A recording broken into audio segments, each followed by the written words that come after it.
In the USSR, officially there were no rich people. Everyone had to live justly. But in reality, the party top brass, high-ranking officials, and some celebrities had access to a luxurious life that ordinary people never dreamed of. In this video, we will analyze how exactly lived the secret rich of the USSR and what secrets were hidden behind the Iron Curtain. Imagine that you live in the USSR, go into a regular grocery store, and the shelves are empty. Sausage appears once a week, the queue for good meat from the night, and imported goods, only on the black market at crazy prices. But there are people for whom the deficit does not exist. They calmly buy Finnish whiskey, French perfume, and even Japanese appliances. Where? In closed stores where ordinary people couldn't get in. Berezka, Diet, Kremlevka. These are not just stores, but a real parallel world for the elite. Here you could buy imported clothes, food, alcohol, household appliances, and even cars.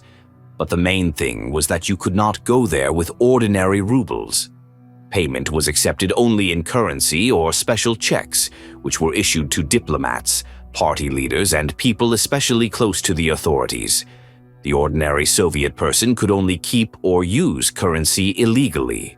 You could go to jail for several years for trying to exchange dollars. While ordinary citizens were chasing Polish sausage and Czech boots, Berezka was quietly stocking Finnish canned goods, Dutch cheese, French perfume, Italian suits, and even Wrigley's gum, which was a real dream of Soviet children.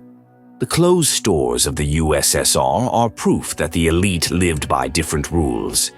In a country where private trade was banned and equality was fostered, there was a whole system of privileges. The deficit in the USSR was artificial. If there were imported goods for top officials, then the system could import them, but it did so selectively. What about apartments and dachas? Next, we will analyze what special conditions awaited the Soviet elite in the housing issue. The top of the USSR did not live in ordinary country houses.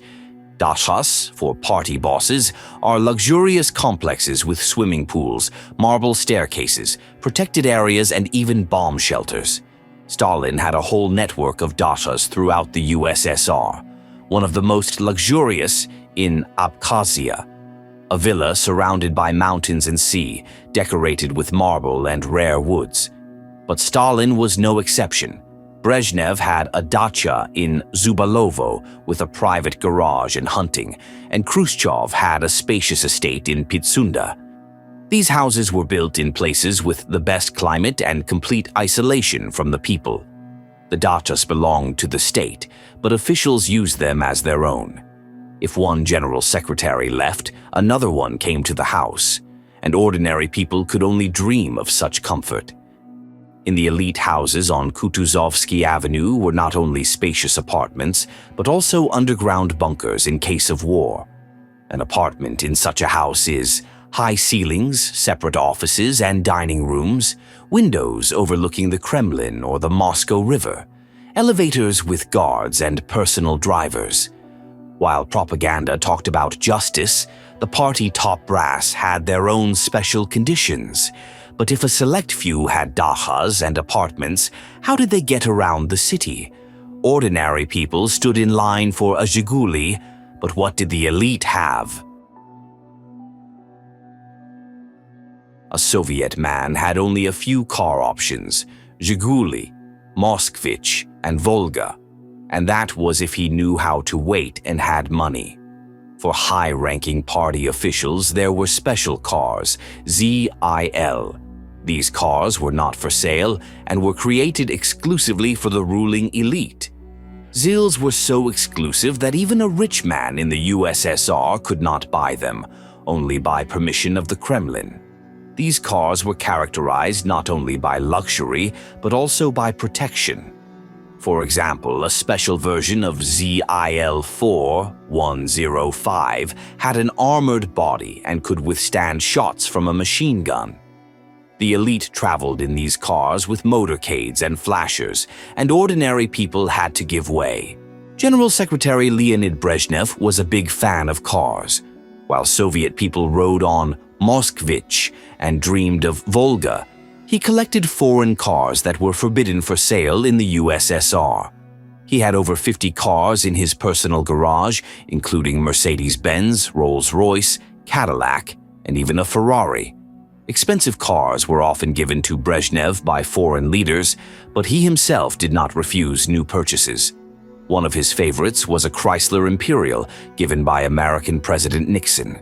The USSR was struggling with Western influence, but the party elite loved Western cars, forbidding ordinary people to own foreign cars.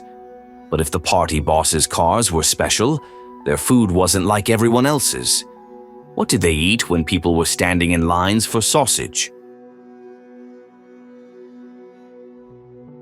Top officials did not go to ordinary stores and did not worry about shortages. There were special canteens, closed stores, and a separate Kremlin kitchen for them.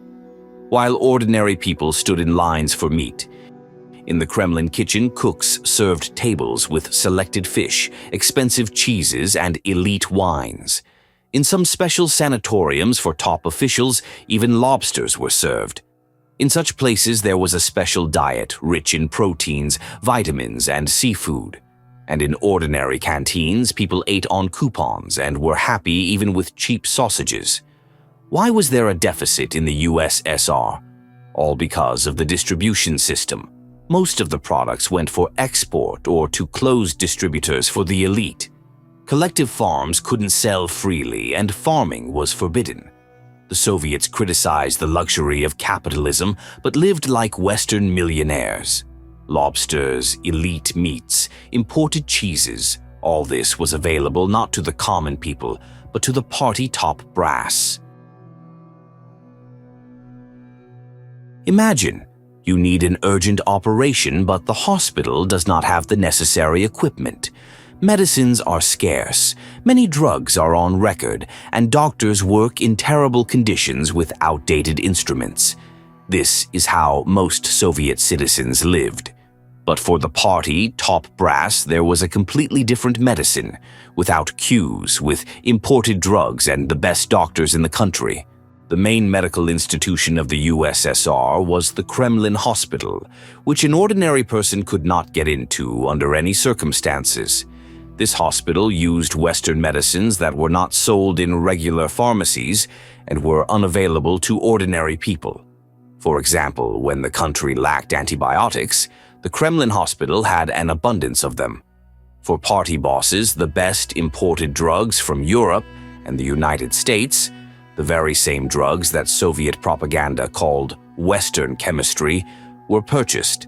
Soviet general secretaries and high-ranking officials received medical care of world standards. They did not lie in multi-bed wards and did not wait for an appointment with a therapist. Doctors came directly to their homes. For example, Brezhnev underwent complex surgeries on Western equipment that was forbidden for ordinary hospitals.